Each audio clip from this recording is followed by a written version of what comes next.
Dear friends, our next article is gametogenesis. Male gametes म्हणजे sperm किंवा स्पर्मॅटोझोआ आणि female gamete secondary oocyte किंवा शेवटी ootyte. हे कसे बनतात हे आपल्याला आता डिस्कस करायचं आहे. मेल गॅमेट बनवण्याची जी प्रोसेस आहे त्या प्रोसेसला आपण म्हणतो स्पर्मॅटोजेनेसिस आणि फिमेल गॅमेट बनवण्याची जी प्रोसेस आहे त्या प्रोसेसला म्हणायचं oogenesis. That is formation of sperm and formation of ovum.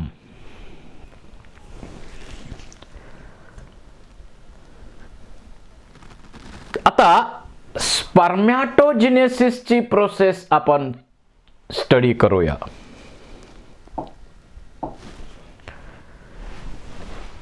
Male sex organ testis आणि त्या टेस्टिस मध्ये असतात seminiferous ट्यूब्युल्स and seminiferous tubules are structural and functional unit of testis. They are responsible for production of sperms.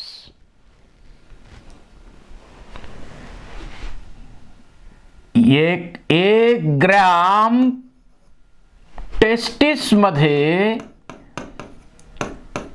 1000 sperm बनतात आणि आपल्याला माहिती आहे human testis समजा 14 ग्रॅम वेटच्या असतील तर त्यामध्ये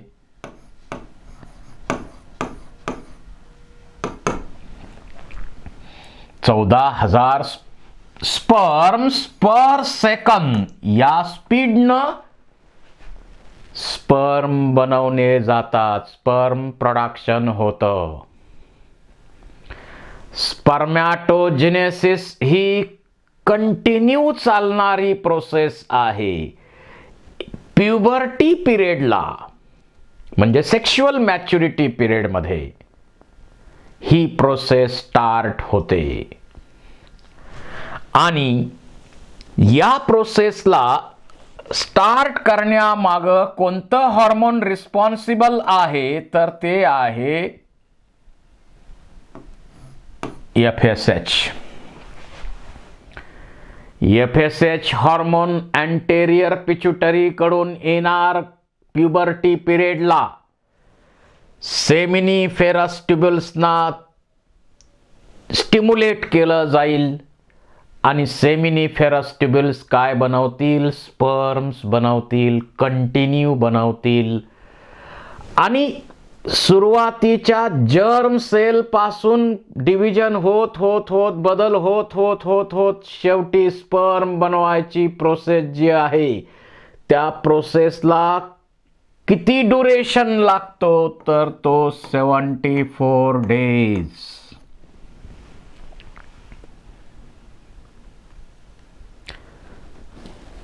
आता या प्रोसेस मध्ये काय काय घडतं ते आपण पाहूया.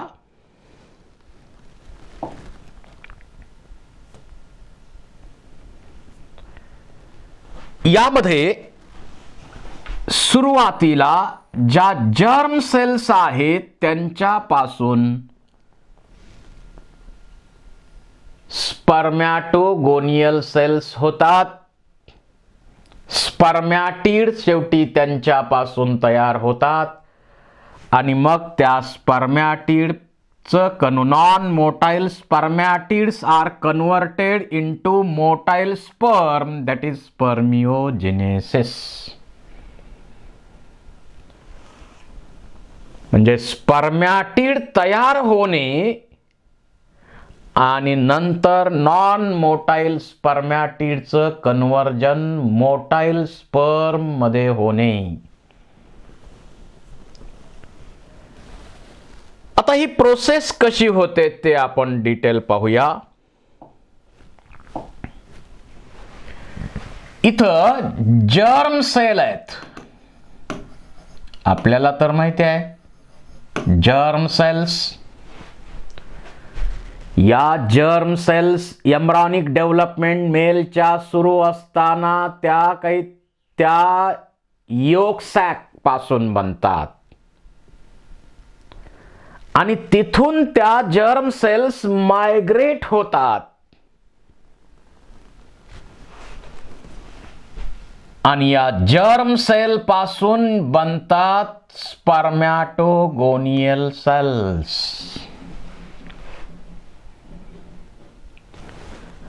जर्म सेल पासून बनतात spermatogonial cells and spermatogonial cells are diploid.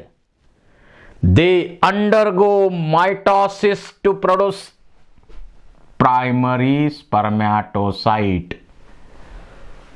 Primary spermatocyte सुद्धा डिप्लॉइड असतात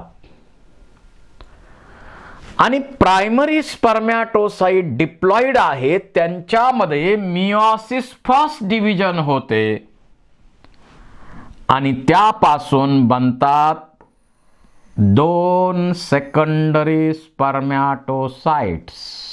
दीज आर हॅप्लॉइड. हे प्रायमरी स्पर्मॅटोसाइट डिप्लॉइड आहेत परंतु मियोसिस फर्स्ट डिव्हिजन होऊन 2 सेकंडरी स्पर्मॅटोसाइट बनतात आणि हे हॅप्लॉइड असतात. पुन्हा मियोसिस 2 कंप्लीट होते आणि इथं 4 स्पर्मॅटिड्स तयार होतात. And then these non-motile spermatids are converted into motile spermatozoa. This conversion is called as spermiogenesis. ही जी टोटल प्रोसेस आहे त्या टोटल प्रोसेसला आपण म्हणूया स्पर्मॅटोजेनेसिस.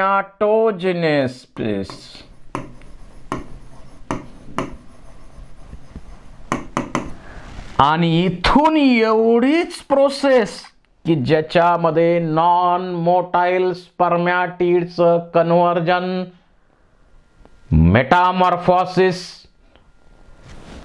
स्पर्मॅटोझोआ मध्ये होतं त्याला आपण म्हणतो स्पर्मिओजेनेसिस.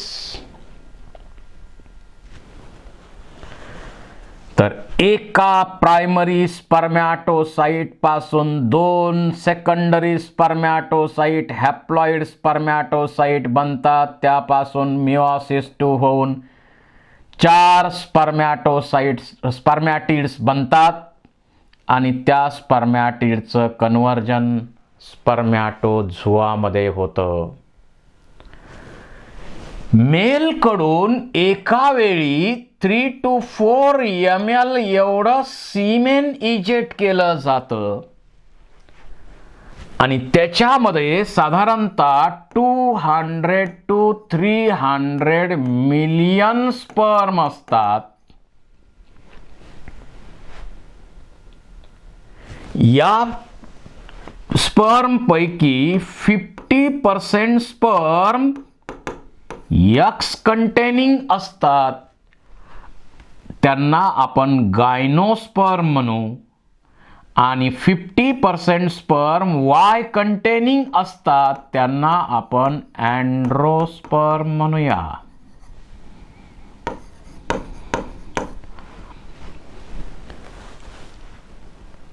असे अँड्रोस्पर्म्स आणि गायनोस्पर्म्स इथं तयार होतात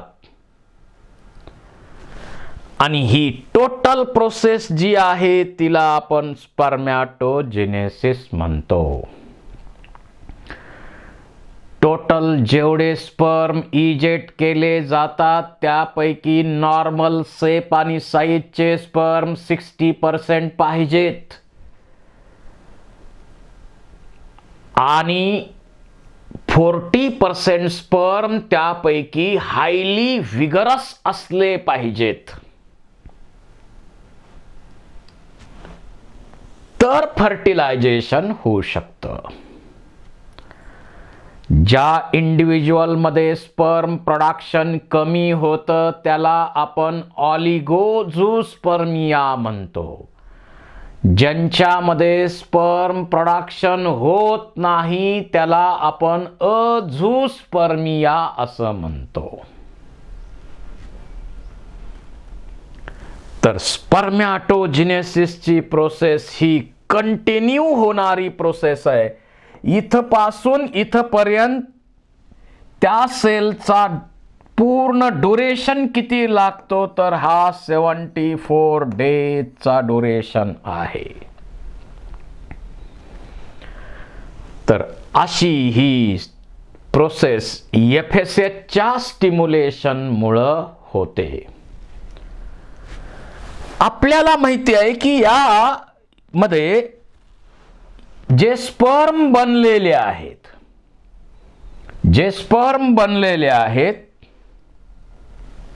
इथं पाहूया. पहा, एक प्रायमरी स्पर्मॅटोसाइट असेल त्याच्यापासून 2 सेकंडरी स्पर्मॅटोसाइट मियोसिस 1 डिव्हिजन होतात.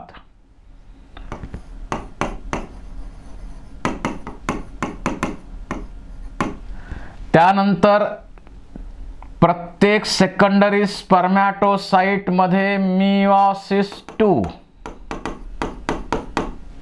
आणि प्रत्येकापासून 2 म्हणजे एकूण 4 स्पर्मॅटिड्स तयार होतात. म्हणजेच आणि शेवटी नॉन मोटाईल स्पर्मॅटिड्सचं कन्व्हर्जन मोटाईल स्पर्म किंवा स्पर्मॅटोझोआमध्ये होतं. यामध्ये डिप्लॉइड फेज कुठं आहे? फक्त स्पर्मॅटोगोनियल सेल, जर्म सेल आणि primary spermatocyte. Secondary spermatocyte haploid, spermatids haploid. त्यानंतर स्पर्मॅटोझोआ ते पण हॅप्लॉइड असणार, ज्यांच्यामध्ये क्रोमोसोम नंबर 23 असणार. तर हे जे स्पर्म्स तयार झालेले आहेत किंवा स्पर्मॅटोझोआ तयार झालेले आहेत, हे इमॅच्युअर स्पर्म इथं बनलेले असतात आणि त्यांची अटॅचमेंट इथं कोणाबरोबर होते? Immature sperms, newly produced sperms get attached to the Sertoli cells. आणि आपल्याला सर्टोली सेल बरोबर माहिती आहे की इथं आता FSH काही इथं डायरेक्ट येतं का? FSH इकडून येणार आणि हे FSH डायरेक्ट आत जातं का? नाही, ते सर्टोली सेल मार्फत जातं. त्याचबरोबर बाइंडिंग प्रोटीन आहे.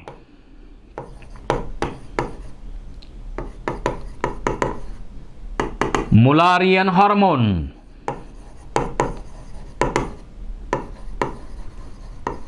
अर्ली फोटल लाईफ मध्ये, आणि इनहिबिन. बर, या सर्टोली सेलचा रोल काय? त्या इमॅच्युअर स्पर्म जे बनलेले आहेत त्यांना अटॅचमेंट साठी सरफेस प्रोव्हाइड करणं, त्यांची नरिशमेंट करणं, हे हॉर्मोन्स तिकडं पोचवणं, आणि इनहिबिन जे आहे ते FSHचं रेग्युलेशन करत असतं. त्याचबरोबर तुम्हाला माहिती आहे की 2 सेमिनिफेरस ट्युब्युलच्या मध्ये इथं जे एंडोक्राइन सेलचं मास आहे त्याला आपण लेडिक किंवा इंटरस्टिशियल सेल्स म्हणतो आणि त्याच्यातून अँड्रोजन सिक्रेट होतात. याची चर्चा मागच्या आर्टिकलमध्ये आपण केलेली आहे.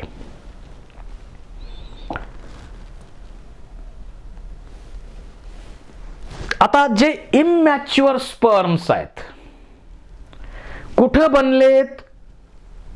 सेमिनिफेरस ट्युब्युल मध्ये बनलेत. तिथून कुठं अटॅच झालेत? सर्टोली सेलला अटॅच झालेत. ते इमॅच्युअर स्पर्म्स पुढं त्या सेमिनिफेरस ट्युब्युलच्या ल्युमेनमधून इपिडायडॅमिसकडं ट्रान्सफर करणे यालाच आपण म्हणतो स्पर्मिएशन. यालाच आपण काय म्हणतो? स्पर्मिएशन.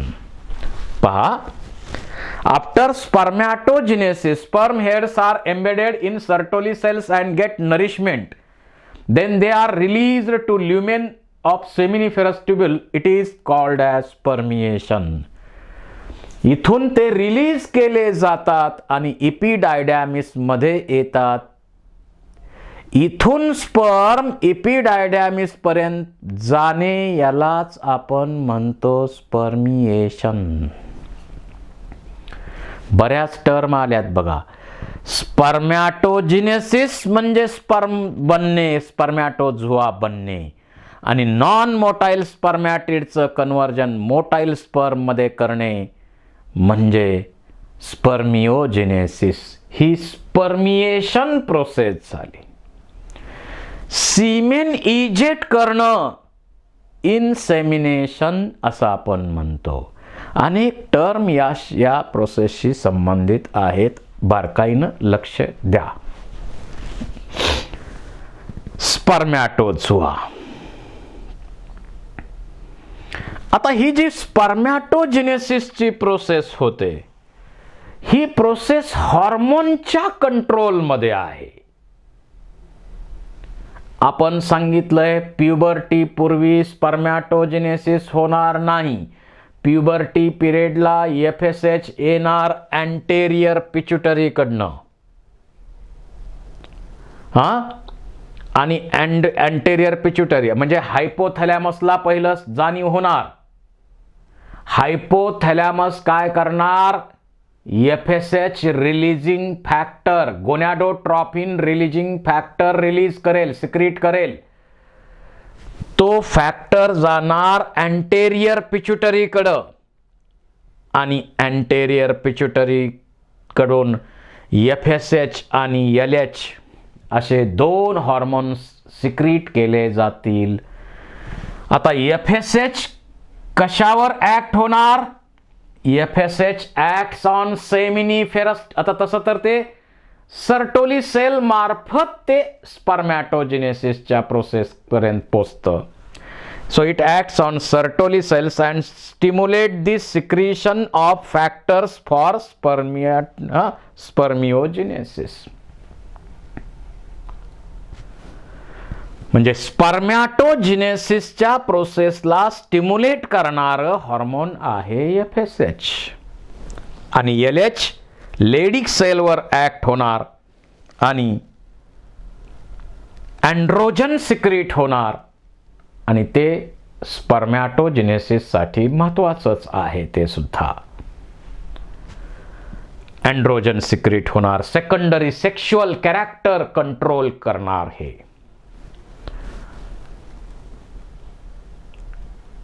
हा आहे स्पर्मॅटोझोआ किंवा sperm. Mature sperm is 60 micron or 0.06 mm long. Sperm is enveloped by plasma membrane. आणि याच्यामध्ये हेड आहे, शार्ट नेक आहे, मिडल पीस आहे आणि टेल असे त्याचे पार्ट आहेत.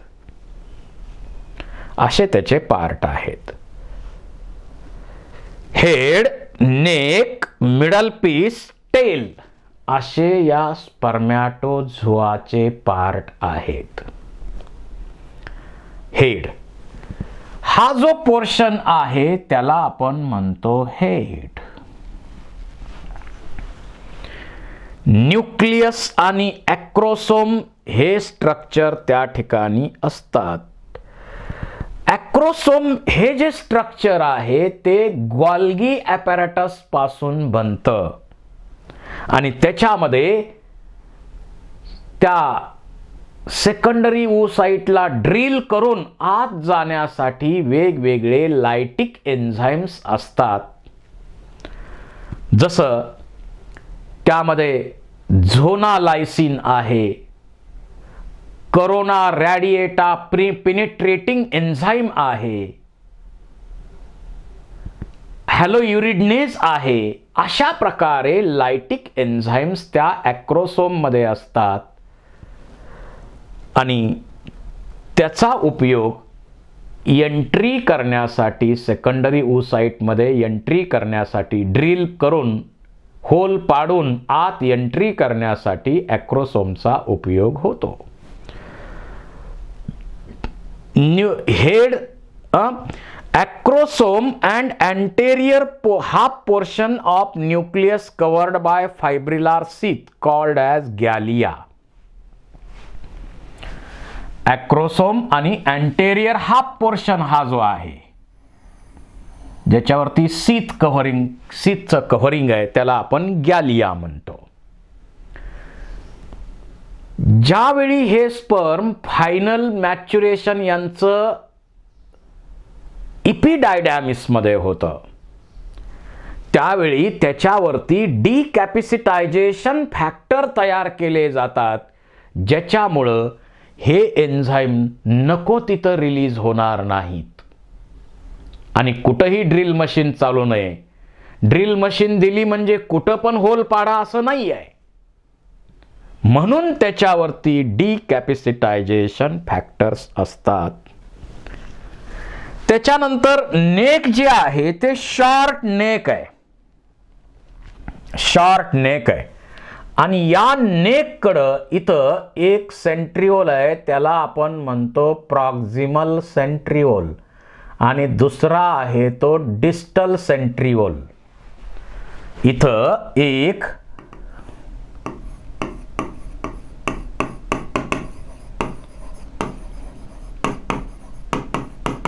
प्रॉक्सिमल सेंट्रिओल आणि दुसरा आहे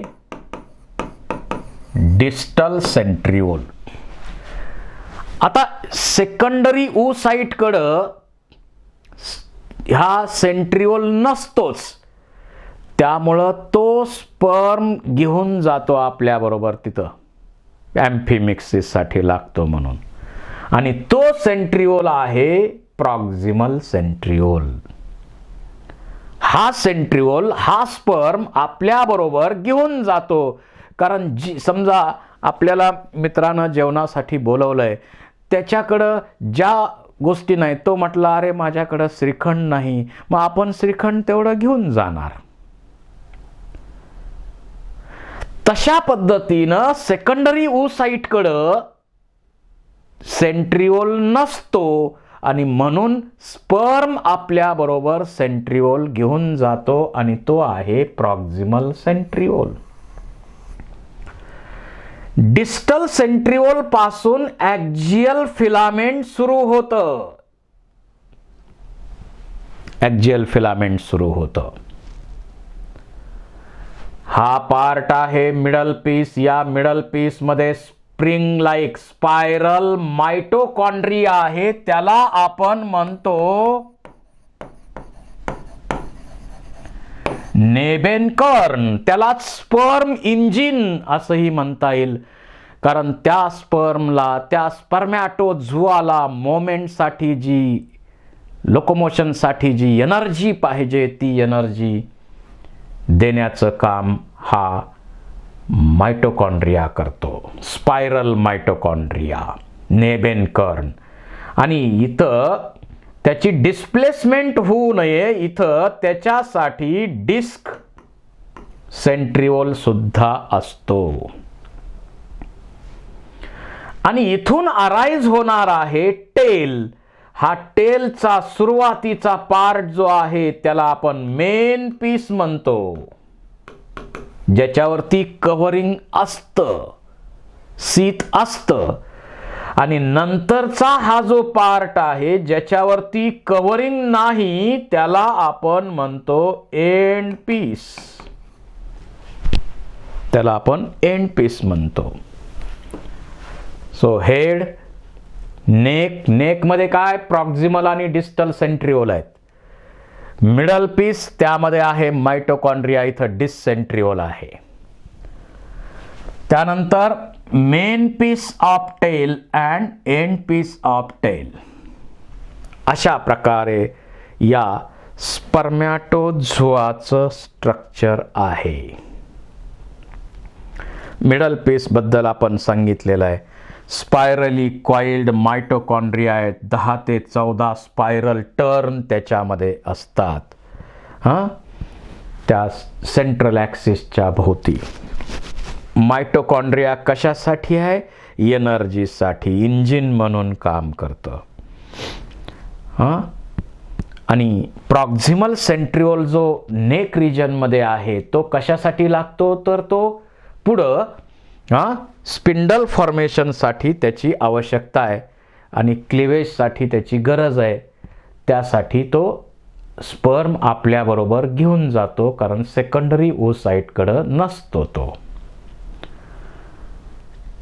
tail consist of central axial filament 9+2 arrangement आहे.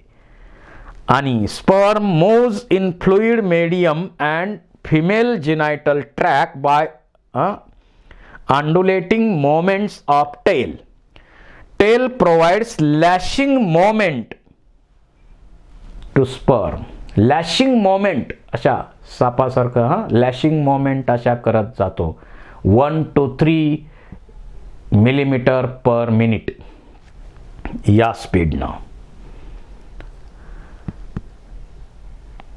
Human male ejaculate about 200 to 300 million sperms during coitus.